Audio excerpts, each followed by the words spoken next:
Good morning everyone. स्वागत है आप सभी का इस चैनल पे जिसका नाम है डिग्री स्टडीज। आज हम लोग हमारा अगला टॉपिक करने वाले हैं जिसमें आज हम लोग डीसी मोटर का इंटरफेसिंग देखेंगे 8051 के साथ। लेकिन उससे पहले हम लोग एक एससीआर फायरिंग सर्किट किस तरीके से वर्क करती है और आप किस तरीके से आप ट्रिगर करते हैं वो आज हम लोग अभी स्टार्टिंग में देखने वाले हैं। तो आइए बिना किसी देरी से स्टार्ट करते हैं हम लोग आज का lecture. Now SCR firing circuit की अगर बात करूं तो प्रैक्टिकल एप्लीकेशन में डीसी मोटर तो हमारी इजीली अवेलेबल होती है ना। हर एक रेंज में हर एक साइज में स्मॉल मोटर चाहिए, फ्रैक्शन मोटर चाहिए, लार्ज मोटर चाहिए जो कि 100 ऑफ एम्पियर आपका करंट लेती है ऑटो, ये सब हमारे पास अवेलेबल रहती है। तो लार्ज डीसी मोटर मोटर के केस में क्या होता है कि करंट जो होता है वो मोर देन 20 एम्पियर होता है ना। और जो पावर सप्लाई होती है वो हमारी एसी मेन से रेक्टिफाई करके हमको लेना पड़ता है। तो इसमें क्या है कि इतना लार्ज करंट में हम लोग कोई स्मूथ वेवफॉर्म को जो हम लोग एसी से डीसी में कन्वर्ट करते हैं उसमें स्मूथ करने की कोई ज़रूरत नहीं है। तो ऐसी जो मोटर होती है जिसमें हमें करंट को इतना स्मूथ करने की ज़रूरत नहीं होती है, ये मोटर हमारी डिज़ाइन की जाती है विद द मतलब इसको स्टार्ट किया जाता है मोटर को with the help of SCR. SCR का फुल फॉर्म यहाँ पे आपको दे रखा है, सिलिकॉन कंट्रोल रेक्टिफायर। ठीक है। तो एससीआर जो होती है वो हमारी वेरियस करंट कैपेबिलिटी के रेंज में अवेलेबल होती है। 0.5 से लेके 1000 एम्पियर तक हमारे पास अवेलेबल रहती है। यहाँ पे एससीआर है, उसका एक कोड दे रखा है जैसे 2N4601। ये जो एससीआर रहती है हमारी, इसकी करंट रेटिंग है हमारी 16 एम्पियर तक की। ठीक है। और मैक्सिमम सप्लाई वोल्टेज है हमारा 100 वोल्ट। और एसटीआर क्या होता है कि आपकी एक तरीके से आप कह सकते हैं स्विच है। तो उसमें क्या होता है, आपको गेट पल्सेस देने पड़ते हैं और वो गेट पल्सेस देने के बाद ही एससीआर आपकी ट्रिगर होती है। तो ये जो ट्रिगरिंग करंट है यानी कि ट्रिगरिंग गेट करंट जिससे हम लोग गेट सप्लाई देते हैं वो हमारा होता है 30 मिली एम्पियर तक का, है ना। ताकि क्या है कि 30 मिली एम्पियर का आप अगर गेट में सप्लाई दे रहे हैं तभी जाके वो स्विच आपकी ऑपरेट होगी, नहीं तो वो ऑपरेट नहीं होगी, है ना। तो अगर आपके वोल्टेज अगर एससीआर में ज्यादा जल्दी से राइज हो जा रहे हैं, फास्ट राइज हो रहे हैं, तो हमारा एससीआर जो है वो टर्न ऑन हो जाता है। भले ही हमारा जो वोल्टेज है, कौन सा वोल्टेज, नॉर्मल वोल्टेज, वो हमारा फॉरवर्ड ब्रेक ओवर वोल्टेज से कम हो। ठीक है। तो हम इस कंडीशन में क्या होता है कि हमारी जो भी सडन चेंजेस आ रहे हैं वोल्टेज के अंदर, है ना, क्योंकि हमारा हाई वोल्टेज है, तो जो उसके कारण जो हमारी इफेक्ट हो रही है जिसको हम लोग dv by d t effect कहते हैं, यानी कि सडन चेंज इन वोल्टेज। तो ये इफेक्ट में हम लोग एक आरसी नंबर सर्किट यूज करते हैं थ्रू दी एससीआर। क्यों ऐसा यूज करते हैं, क्योंकि हमें एससीआर को क्या है, ऐसे सडन वोल्टेज के चेंजेस से बचाना है। और जैसा ही आपको पता है कि कैपेसिटर की एक प्रॉपर्टी होती है कि वो सडन चेंज इन वोल्टेज को अपोज करता है। ठीक है। और रेजिस्टेंस हमारा क्यों यूज होगा, ताकि थोड़ा सा हमारा जो पावर लॉस है वो वहां पे हो जाए, यानी कि वोल्टेज को थोड़ा सा कंट्रोल करने के लिए हम लोग रेजिस्टेंस यूज करते हैं। तो इसीलिए हम लोग आरसी नंबर सर्किट का यूज करते हैं। ठीक है। और ट्रांजिएंट की इफेक्ट से बचने के लिए, ट्रांजिएंट की इफेक्ट पहले होती क्या है सबसे पहले तो वो जान लो। देखो ट्रांजिएंट क्या होता है कि कोई स्विचिंग हो रही है, मान लो कि आपकी कोई स्विचिंग हो रही है कुछ ये पल्सेस से हो रही है। ठीक है। अब अचानक से आपके वोल्टेज बढ़ गए, तो स्विचिंग के दौरान क्या होगा, आपका जो वेवफॉर्म आपका ऐसे स्क्वायर वेव या फिर ऐसे ऐसे जाना चाहिए, उसकी जगह आपका स्विचिंग के कारण क्या होगा, या तो वेवफॉर्म कुछ ऐसा चला जाएगा। ठीक है ना। तो ये जो इफेक्ट हुई, ये स्पाइक जो बना, ये स्पाइक क्या है हमारा, ये स्पाइक ही हमारा ट्रांजिएंट इफेक्ट है ना। दूसरे तरीके से आप कह सकते हैं कि मान लो कि आपके वोल्टेज है वो अचानक से राइज हो गए, तो अचानक से राइज हो गए मतलब ऐसा कुछ हो गया, तो ये जो इफेक्ट होती है ना, इसको हम लोग कहते हैं ट्रांजिएंट इफेक्ट। बस सिंपल आपको बस इतना ही ध्यान रखना है कि ट्रांजिएंट इफेक्ट, अचानक से वोल्टेज में बदलाव आना, ये क्या कहलाता है, ट्रांजिएंट इफेक्ट कहलाता है।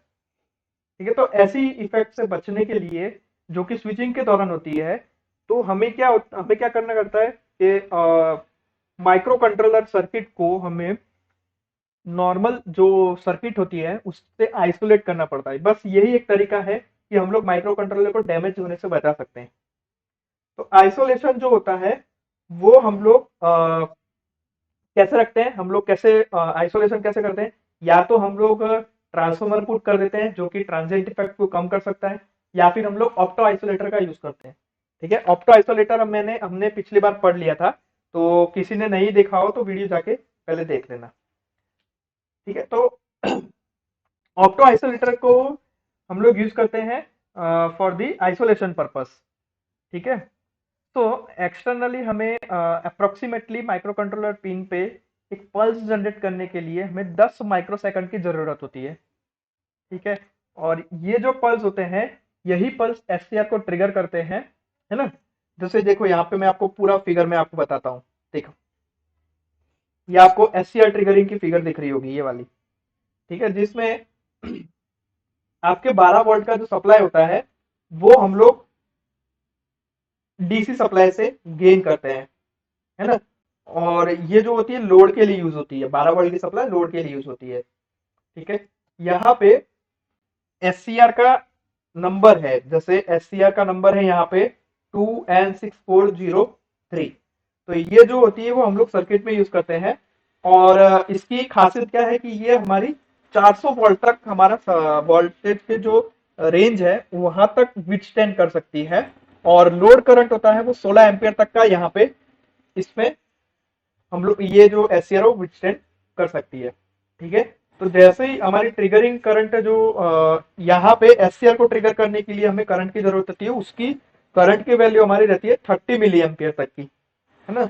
और 8051 जो होती है ये इतना सारा करंट जो है वो प्रोवाइड नहीं कर सकती, इसीलिए हमें क्या करना पड़ता है, इसीलिए हमें थायरिस्टराइज ड्राइवर स्टेज बनाने पड़ते हैं, जैसे कि यहाँ पे आपको क्लियरली यहाँ पे दिख रहा है, ताकि क्या हो 30 मिली एम्पियर तक का हम लोग करंट जो है वो एससीआर को दे सकते हैं। इसीलिए हमारी ये एक्स्ट्रा सर्किट जो है वो हमारी पिक्चर में आई। ठीक है, तो यहाँ पे ट्रिक, ये जो सर्किट है ना जो मैंने मार्क करी है, ये सर्किट आप लोग ट्रिगरिंग सर्किट के तौर पे आप लोग इसे कह सकते हैं। ठीक है, तो ये जो ट्रिगरिंग मैकेनिज्म है, ये ट्रिगरिंग मैकेनिज्म आपका क्या कर रहा है, आपका फायरिंग डिले को कैलकुलेट कर रहा है, और आपका 30 मिली एम्पियर का करंट जो है वो एससीआर को प्रोवाइड करता है, ताकि एससीआर आपका ट्रिगर हो सके और आपकी आगे की प्रोसीजर हो सके। ठीक है, तो फायरिंग डिले को कैलकुलेट करने की हमें जरूरत होती है। फायरिंग डिले को कैलकुलेट करने के लिए हमें जीरो क्रॉसिंग डिटेक्टर सर्किट की जरूरत होती है, जैसे फिगर में आपको यहाँ पे दिख रहा है। तो ये जो आपकी सर्किट है ना, जो कि यहाँ पे गोले में बताई हुई है, ये क्या है आपकी जीरो डिटेक्टिंग सर्किट, जिसको हम लोग ट्रिगरिंग सर्किट भी कह सकते हैं। ओके, नाउ जब भी आपकी पॉजिटिव और नेगेटिव साइकिल जब भी आपकी एसी मेन से आपकी आती है, तो ट्रांजिस्टर जो है आपका 2N4/2, तो ये वाली ट्रांजिस्टर जो है वो हमारी ऑन रहती है, और कलेक्टर के जो वोल्टेजेस होते हैं वो नीचे डाउन जाते रहते हैं, ऑलमोस्ट जीरो तक पहुंच जाते हैं। तो जहां पे आपकी जीरो क्रॉसिंग ट्रांजिस्टर जब आपकी ऑफ हो जाती है, तो अब आपको ट्रांजिस्टर के कलेक्टर पॉइंट पे आपको क्या मिलता है, एक पल्स सिग्नल मिलता है, और वही पल्स सिग्नल आप कहाँ देते हैं, आप एससीआर को देते हैं। ठीक है, तो इस तरीके से हमारी जीरो क्रॉसिंग डिटेक्टर सर्किट जो है वो वर्क करती है।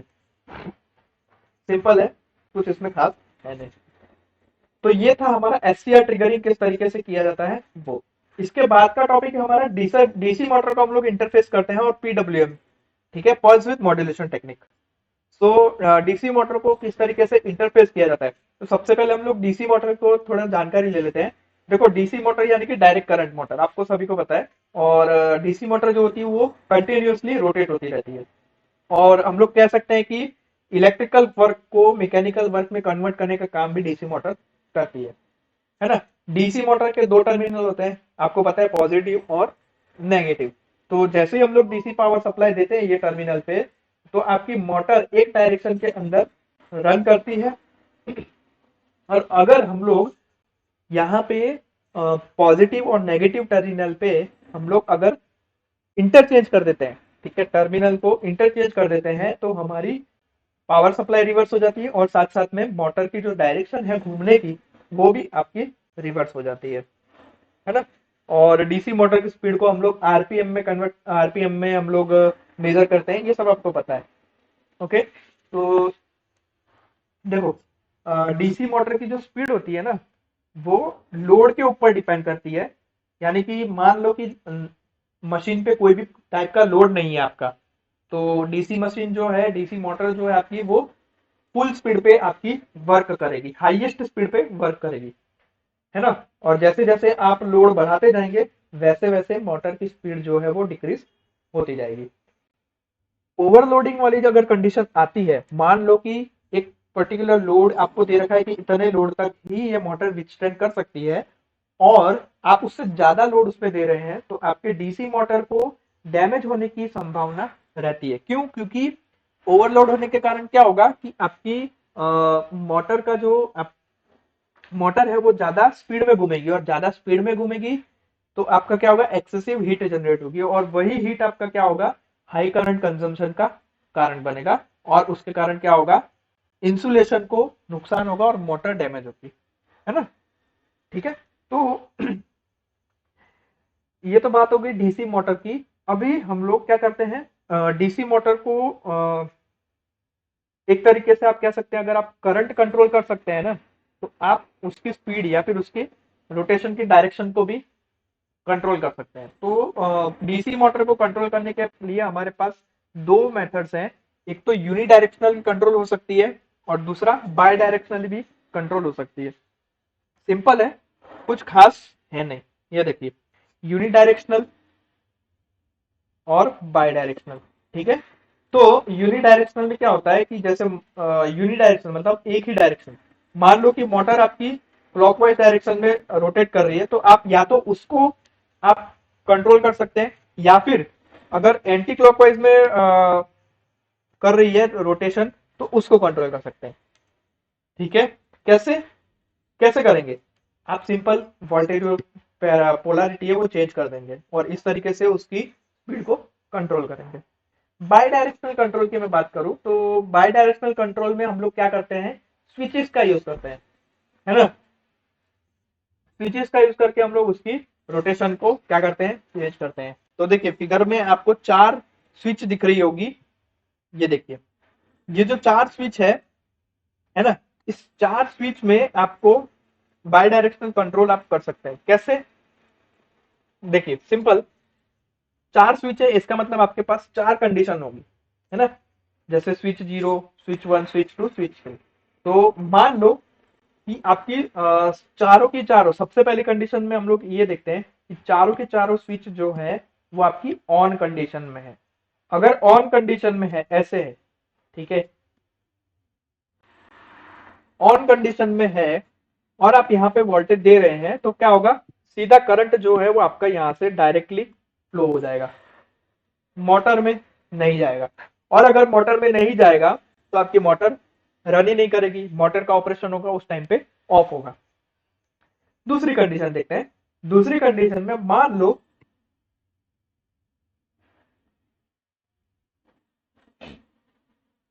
दूसरी कंडीशन में मान लो कि आपकी स्विच नंबर 1 आपको ऑन करते हो आप, और स्विच नंबर 2 ऑन करते हो, ठीक है, ये दोनों आपकी ओपन है, स्विच 0 और स्विच 3। तो उस कंडीशन में क्या होगा, जो करंट है आपका यहां से फ्लो होगा, यहां से फ्लो होगा, यहां से फ्लो होगा, मोटर के अंदर जाएगा, यहां से फ्लो होगा, यहां से फ्लो होगा और यहां से फ्लो होगा। ठीक है, तो यहां पे आप मोटर की करंट की डायरेक्शन के अकॉर्डिंग आप क्या कर सकते हैं, लेफ्ट आप फ्लेमिंग का रूल यूज करके यहाँ पे करंट की डायरेक्शन और रोटेशन की डायरेक्शन आप लोग फाइंड आउट कर सकते हैं, है ना। तो यहाँ पे अगर आप फ्लेमिंग का left hand rule, right hand rule use करते हैं, तो आपको पता चलेगा कि मोटर जो है वो आपकी क्लॉकवाइज डायरेक्शन में घूम रही है, रोटेशन कर रही है। ठीक है, तो ये हो गई दूसरी कंडीशन। तीसरी कंडीशन की बात करते हैं, तो देखिए तीसरी कंडीशन ये हो सकती है कि आप स्विच 0 ऑन कर रहे हैं और स्विच 3 ऑन कर रहे हैं, ठीक है, स्विच 1 और स्विच 2 आपकी ओपन कंडीशन में।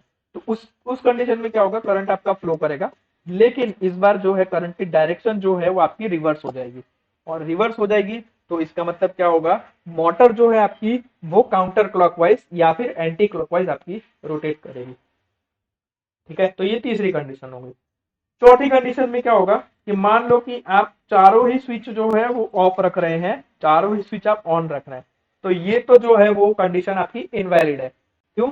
क्योंकि आपका कोई भी करंट फ्लो नहीं होगा और यही कंडीशन आपकी इनवैलिड कहलाएगी। ठीक है, तो ऐसी चार कंडीशन में आपकी मोटर दो कंडीशन में वर्क करेगी। एक तो कोई भी दो स्विच आपकी ऑन हो तो करंट की डायरेक्शन के अकॉर्डिंग आप फ्लेमिंग का राइट हैंड रूल यूज करके आप मोटर की जो रोटेशन है वो आप देख सकते हैं। ठीक है,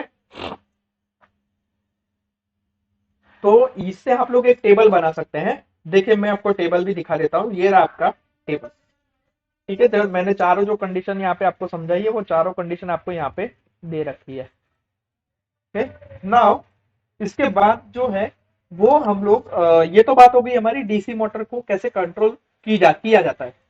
अब बात करते हैं हम लोग, ये जो हमने ब्रिज बनाया है ना, ये आपका ब्रिज जो कहलाता है ये आपका एच ब्रिज कहलाता है। ठीक है, तो हम लोग डीसी मोटर को इसी एच ब्रिज के साथ इंटरफेरेंस करेंगे। तो ये एच ब्रिज का एक सीरीज है, ये सीरीज का नाम है L293H ब्रिज। तो इसको हम लोग इंटरफेस करवाते हैं। देखिए उसका पिन डायग्राम आपको यहाँ पे दिया गया है ना। तो सिंपल 16 पिन है इसमें अवेलेबल है। ओके, तो पहली पहली पिन आप देख ही सकते हैं, नाम यहाँ पे क्लियरली आपका सबका मेंशन किया गया है। ओके, तो मोटर जो है वो हमारी हाई करंट रिक्वायर करती है, और हम लोग डायरेक्टली 8051 की पिन से हम लोग उसे क्या नहीं, उसे हम लोग ड्रिवन नहीं कर सकते, है ना। क्यों? क्योंकि हाई करंट अगर माइक्रो कंट्रोलर में जाएगा तो माइक्रो कंट्रोलर आपकी क्या हो जाएगी, हो सकता है पॉसिबल है कि माइक्रो कंट्रोलर में आग लग जाए। हाँ, तो हम लोग क्या करते हैं, एज ब्रिज का यूज करते हैं, या फिर हम लोग पावर ट्रांजिस्टर को कनेक्ट करते हैं और मोटर को ड्राइव करते हैं। ठीक है, तो पावर ट्रांजिस्टर यूज करके हम लोग क्या कर सकते हैं कि मोटर को एक ही डायरेक्शन में हम लोग घुमा सकते हैं, सिंपल। दोनों डायरेक्शन में हम लोग उसे घुमा नहीं सकते, है ना, जैसा हमने प्रीवियसली देखा। और बाई डायरेक्शन में घुमाने के लिए हम लोग एज ब्रिज का यूज करते हैं। ठीक है, तो देख लीजिए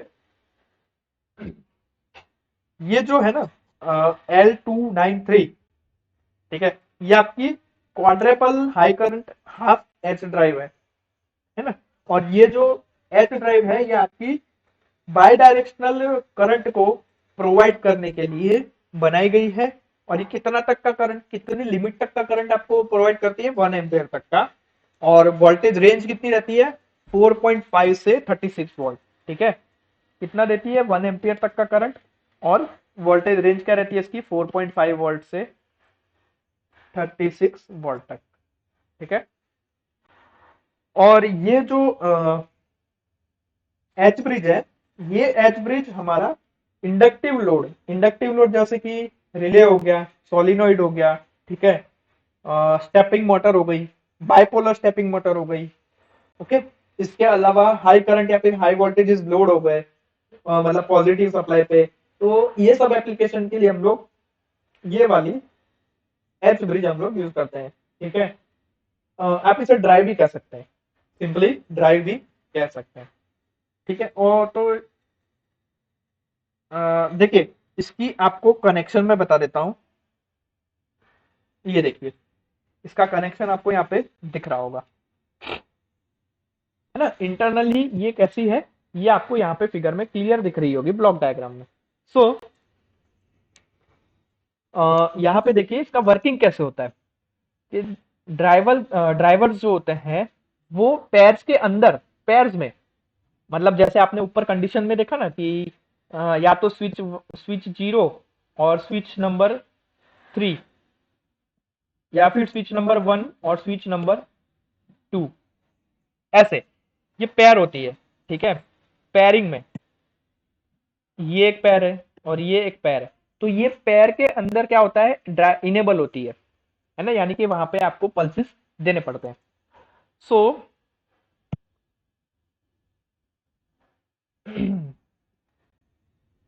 क्या होता है कि अगर हम लोग एक और दो, मान लो कि हम लोग एक और दो, ये एक और ये दो, ये ड्राइवर को हम लोग इनेबल करते हैं। कैसे इनेबल करते हैं? बाय दी 1 2 EN, 1 2 EN, यानी कि 1 नंबर की पिन, 1 2 EN है ना, ये नंबर की पिन पे हम लोग क्या करते हैं, हम लोग सप्लाई देते हैं, या फिर आप लोग कह सकते हैं कि उसे पल्स देते हैं।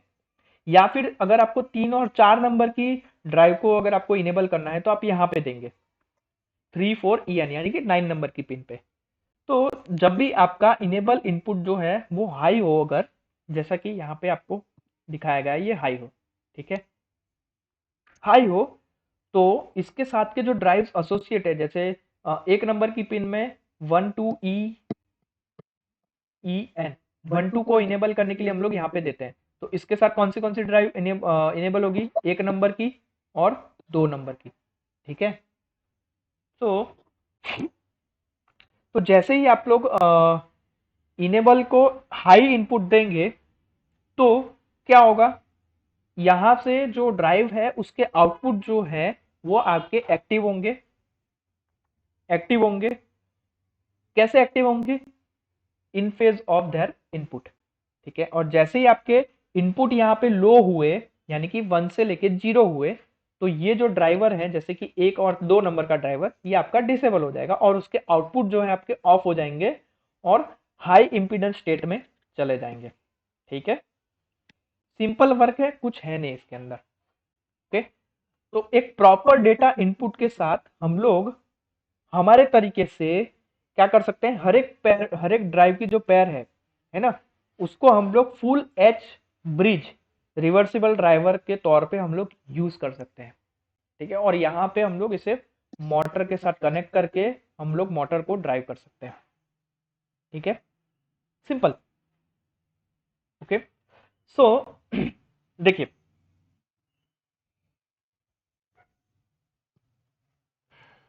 यहाँ पे आपको क्लियर दिखा गया है। देखिए, जैसे मान लीजिए आपका 1 नंबर और 2 नंबर की ड्राइव अगर आपकी क्या हो रही है, इनेबल हो रही है, इनेबल हो रही है, इसका मतलब क्या हुआ कि देखिए, करंट आपका जाएगा यहाँ से, यहाँ से, यहाँ से फ्लो होगा, यहाँ से फ्लो होते होते होते यहाँ पहुंचेगा, ठीक है। अब ये 1 है, यहाँ पे 1 है, तो यहाँ पे देखेगा, तो यहाँ पे देखेगा, तो ये जो है यहाँ पे करंट हमारा फ्लो नहीं होगा, ठीक है। फ्लो नहीं होगा, इसका मतलब क्या है, करंट जो है हमारा यहाँ से फ्लो हो जाएगा और ग्राउंड हो जाएगा यहाँ से, तो मोटर में जाएगा नहीं, है ना। लेकिन जैसे ही हमारा इम्पीडेंस हाई होता है, इम्पीडेंस हाई होगा तो हमारा करंट जो है वो हमारा फ्लो होना स्टार्ट हो जाएगा मोटर में से, और मोटर में फ्लो होगा यहाँ से होते हुए यहाँ से आपके सर्किट कंप्लीट होगी, सिंपल, कोई दिक्कत नहीं है, ओके। तो आप लोग फ्लेमिंग राइट हैंड रूल का यूज करके आप लोग मोटर के डायरेक्शन पता कर सकते हैं यहाँ से, ठीक है, सिंपल है, कुछ भी इसमें है नहीं, ठीक है। तो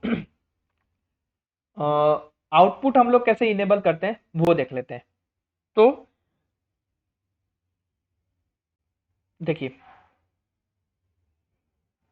एक फंक्शनल टेबल आपको यहाँ पे दे रखा है, इस फंक्शनल टेबल का यूज करके हम लोग क्या कर सकते हैं, हम लोग इनेबल का आउटपुट जो है वो चेंज कर सकते हैं। जैसे कि यहाँ पे एच जो है वो हमारा डिनोट कर रहा है हाई लेवल, एल जो है वो हमारा लो लेवल डिनोट कर रहा है, एक्स है वो हमारी इरेलेवेंट, और जेड है हमारा हाई इंपीडेंस, यानी कि ऑफ कंडीशन को सब डिनोट कर रहा है, ठीक है।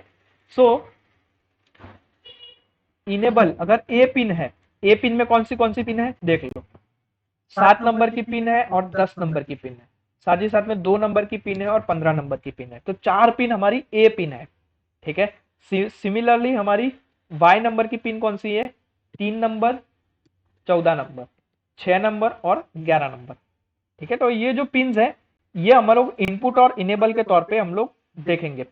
सो ए इनपुट पे अगर आप हाई दे रहे हैं, हाई लेवल का पल्स दे रहे हैं, और इनेबल पे भी आप हाई दे रहे हैं, तो आउटपुट में आपको हाई लेवल ही मिलेगा।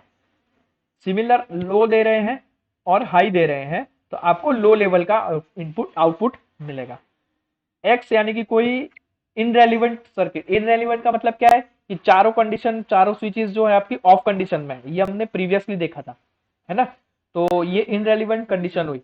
तो इस कंडीशन में क्या होगा, इस कंडीशन में आपका अगर आप इनपुट पे इनेबल पॉइंट पे लो दे रहे हैं, जीरो दे रहे हैं, तो आपको आउटपुट में क्या मिलेगा, हाई इंपीडेंस, यानी कि चारों स्विचेस ऑफ दिखाएगा। ओके, तो इस तरीके से आप लोग हर एक ड्राइवर को आप क्या कर सकते हैं, एक इस फंक्शनल टेबल से आप लोग उसे फंक्शन टेबल से आप लोग क्या कर सकते हैं, उसे कंट्रोल कर सकते हैं, है ना। नाउ मोटर की जो डायरेक्शन है उसे कंट्रोल करने के लिए हम लोग इंटरफेस करवाते हैं, जैसा कि मैंने यहाँ पे बताया। आप लोग किससे इंटरफेस करवा रहे हैं, L293 से और 8051 से। तो कनेक्शन भी हमें देखने पड़ेंगे। तो देखिए उसके कनेक्शन आपको कुछ इस तरीके से देखने को मिलेंगे, है ना। ये आपके मोटर है, चारों डायोड आपके कनेक्टेड हैं, D1 D2 D3 D4, और आप उसे सप्लाई दे रहे हैं, डायोड को सप्लाई दे रहे हैं आप 12 वोल्ट से, ठीक है। लोड कह सकते हैं आप इसे, लोड को भी सप्लाई दे रहे हैं आप 12 वोल्ट से। ये आपकी L293 आपकी जो ड्राइवर है वो है।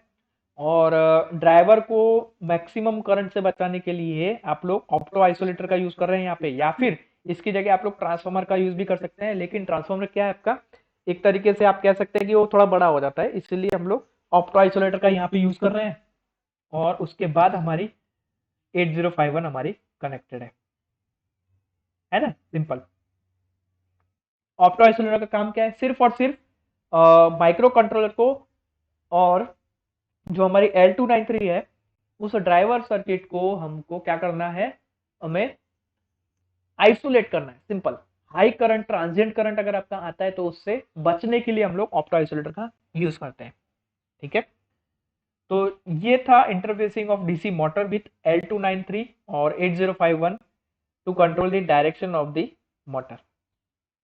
ओके, नाउ इसके बाद आता है हमारा पल्स विद मॉड्यूलेशन टेक्निक। देखिए डीसी मोटर की जो स्पीड होती है वो स्पीड हमारी तीन फैक्टर पे कह सकते हैं कि आपकी डिपेंडेंट रहती है। कौन से फैक्टर होते हैं, वो तीन फैक्टर है हमारे। सबसे पहला फैक्टर है वोल्टेज, दूसरा फैक्टर है हमारा करंट, और तीसरा फैक्टर है हमारा लोड। तो अगर आपका लोड एक फिक्स्ड है ना, फिक्स्ड कह सकते हैं कि उस कंडीशन में आपकी स्टेडी स्टेट जो स्पीड होती है वो हम लोग मेंटेन करते हैं by the use of the technique which is called pulse width modulation, PWM technique, है ना। तो हम लोग क्या करते हैं कि आप लोगों को पता ही होगी कि आपका AC जो है वो रेक्टिफाई होके आपको पल्सेटिंग DC मिलता है।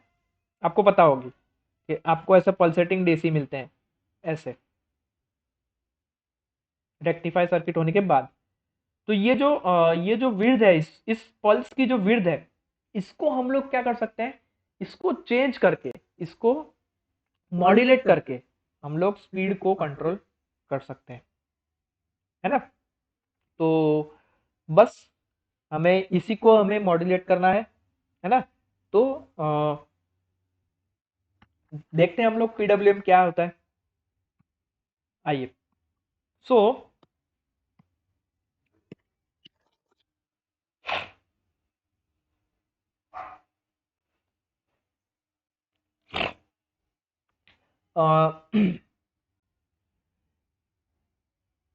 अब क्वेश्चन ये आता है कि सर DC मोटर को आप लोग AC सप्लाई ही क्यों देते हैं। भाई उसका आंसर सिंपल है, क्योंकि हमारे पास AC ही सप्लाई अवेलेबल है ना। तो हम लोग प्रेफरेबली हम लोग AC सप्लाई ही देंगे, ठीक है। तो AC मोटर की स्पीड तो कंट्रोल करना थोड़ा सा आसान है, कि हम लोग वोल्टेज को वेरी करके या फिर फ्रिक्वेंसी को वेरी करके, है ना, हम लोग क्या कर सकते हैं, मोटर की स्पीड को कंट्रोल कर सकते हैं, ठीक है। लेकिन DC मोटर की स्पीड को कंट्रोल करना थोड़ा सा मुश्किल है। क्यों, क्योंकि हमें AC को सबसे पहले पल्सेटिंग DC में कन्वर्ट करना पड़ता है, देन उसके बाद हम लोग उसकी पल्स विद मॉड्यूलेशन टेक्निक का यूज करके हम लोग क्या करते हैं, हम लोग सिंपली हम लोग स्पीड को कंट्रोल करते हैं, है ना। तो फिगर है, देखो मैं आपको फिगर बता देता हूँ। वो फिगर जो है वो आपकी different different pulse width modulation को कंपेयर करती है। जैसे कि देख लो, ये देखो, अगर आपको 25% पावर चाहिए, जो भी आपका सप्लाई है उसका डीसी में आपको 25% चाहिए, तो आपको उसका 1/4 करना पड़ता है। तो देखिए पल्स विड्थ जो है आपकी कुछ ऐसे देखने को मिलेगी। 50% पावर चाहिए आपको, तो इतना मॉड्यूलेशन करना पड़ेगा। 75% यानी 3/4, तो हमें इतना करना पड़ेगा। और 100 पावर हमें 100% डीसी चाहिए, तो हमें इतना करना पड़ेगा। ठीक है, तो पल्स विड्थ एक टेक्निक है जिससे हम लोग यूज करके हम लोग क्या कर सकते हैं, डीसी मोटर की स्पीड को कंट्रोल कर सकते हैं। सिंपल पीडब्ल्यूएम टेक्निक आप लोग पहले भी प्रीवियसली भी आप लोग पढ़ चुके हैं। ठीक है, तो इतना भी डीप में मैं नहीं जाऊंगा। सिंपल जो हमारा यहाँ पे टॉपिक है और जितना रिलेवेंट टॉपिक है उतना ही मैं आपको यहाँ पे बता रहा हूँ। हम लोग डीसी मोटर की स्पीड को कंट्रोल कर सकते हैं यूजिंग दी ऑप्टो आइसोलेटर। कैसे, देखो ये कनेक्शन है आपका,